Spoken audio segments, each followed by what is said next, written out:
Bonjour amis photographes, bienvenue sur la chaîne La Pause Benoît. Aujourd'hui c'est Photo Studio, une installation macro-photographie. Alors nous allons photographier une maquette d'un train à l'échelle HO, soit 1/87e. Alors c'est une locomotive américaine, une locomotive à vapeur. Puis nous allons faire de la macro-photographie avec les bagues à longe de la compagnie Newair, monté sur un appareil D6200.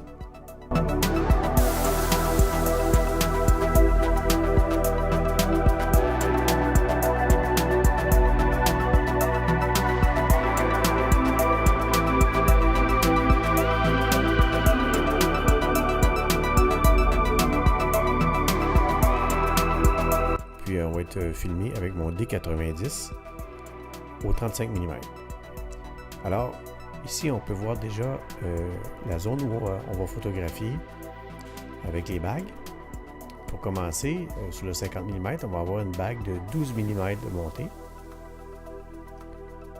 Puis, on va faire quelques clichés. Par la suite, on va rajouter la 20 mm avec la 12 mm.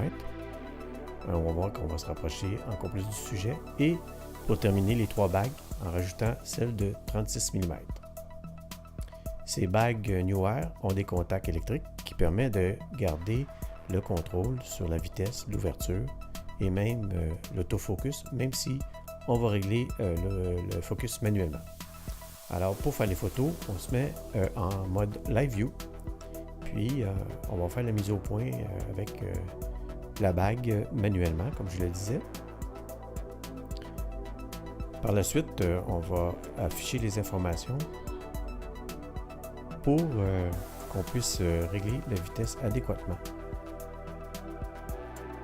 et l'ouverture pour une bonne exposition. On va faire quelques clichés avec évidemment la manette pour pas qu'il y ait de vibration.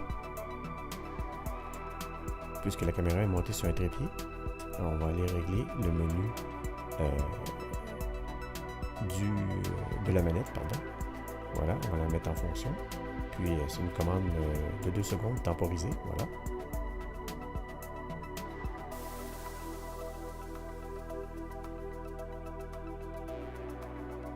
Et on est prêt à prendre nos clichés.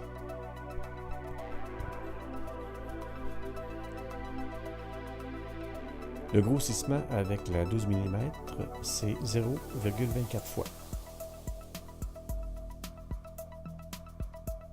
Je prends une deuxième photo pour avoir les zones bien exposées,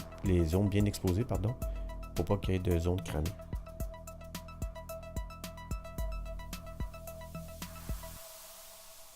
Là, on va rajouter la 12 mm, la bague de 20 mm.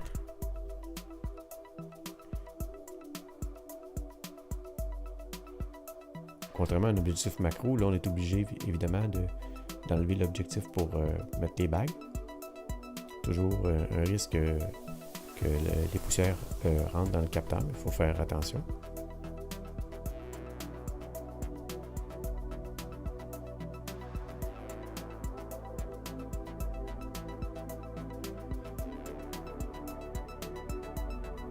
Encore une fois, on va ajuster notre vitesse et notre ouverture et on prend les photos. Maintenant, le grossissement est de 0,64. On peut voir qu'on s'approche encore plus de notre sujet.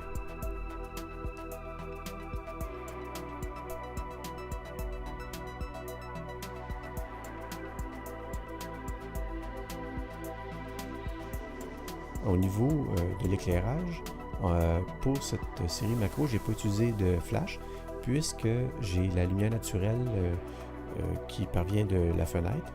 Puis dans l'installation, j'ai vraiment des panneaux complètement blancs qui réfléchissent sur l'ensemble du sujet.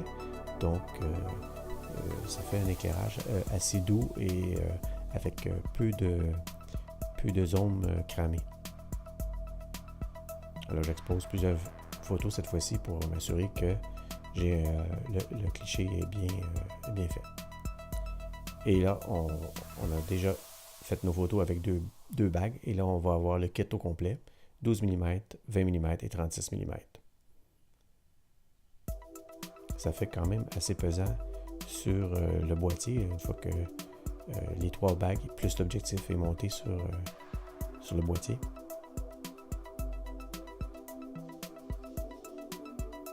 Pour faire le focus, soit c'est la bague ou on avance et on positionne la caméra exactement pour être focus. Là. On l'avance, on le recule, là, tout dépendamment. Et on va voir ici que le taux de grossissement est à 1,36 fois. Et on parle vraiment là à partir de 1, on rentre dans la catégorie vraiment macro photographie, c'est plus de la proxy maintenant. On voit le résultat, là, c'était quand même assez proche.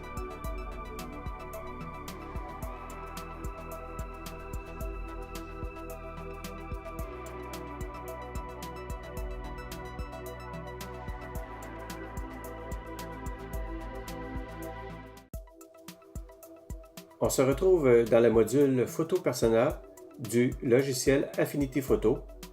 On va voir les 3 photos que j'ai réalisées pendant le Photo Studio. Juste pour vous démontrer un peu qu'est-ce que ça donne au niveau du grossissement. J'ai fait une retouche en noir et blanc à l'aide du module Silver Effect Pro de la Nik Collection. Je vais vous mettre le lien dans le coin supérieur droit d'une vidéo antérieure. Alors, c'est une retouche noir et blanc que j'ai fait. Puis, on va voir un peu avec l'effet de grossissement. Ce qui est important, c'est de s'appliquer sur vraiment le focus. Puisque c'est facile avec de rater sa mise au point. Au niveau de la réalisation, c'est pas parfait. Mais il faut vraiment bien s'appliquer.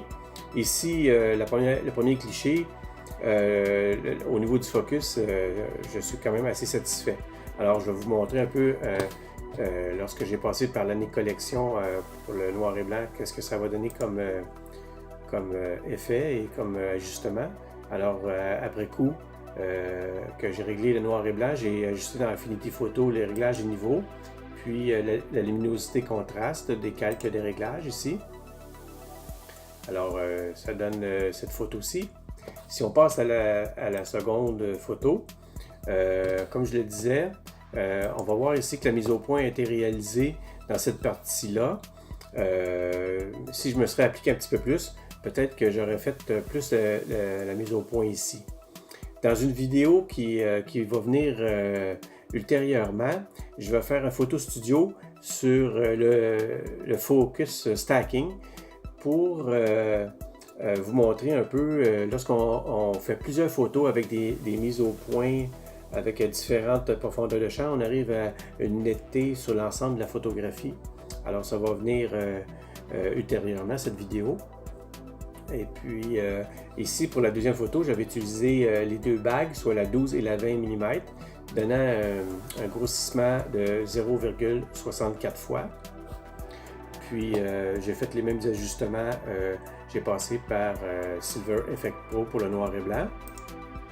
Et puis j'ai utilisé les calques de réglage contraste, luminosité et réglage des niveaux. Puis je vais vous montrer la dernière photo avec les 3 bagues, 12, 20 et 36 mm, et qui donne un grossissement de 1,36 fois. Alors, je vais vous montrer à quel endroit que la mise au point a été faite ici. Puis, encore une fois, j'ai passé par Silver Effect Pro pour faire un noir et blanc, réglage des niveaux dans Affinity Photo et calque de réglage luminosité contraste dans Affinity Photo également. Alors, c'est ce qui donne le résultat des 3 photos pour cette vidéo sur le Photo Studio. Alors, je vous remercie de votre attention et on se dit à la prochaine fois.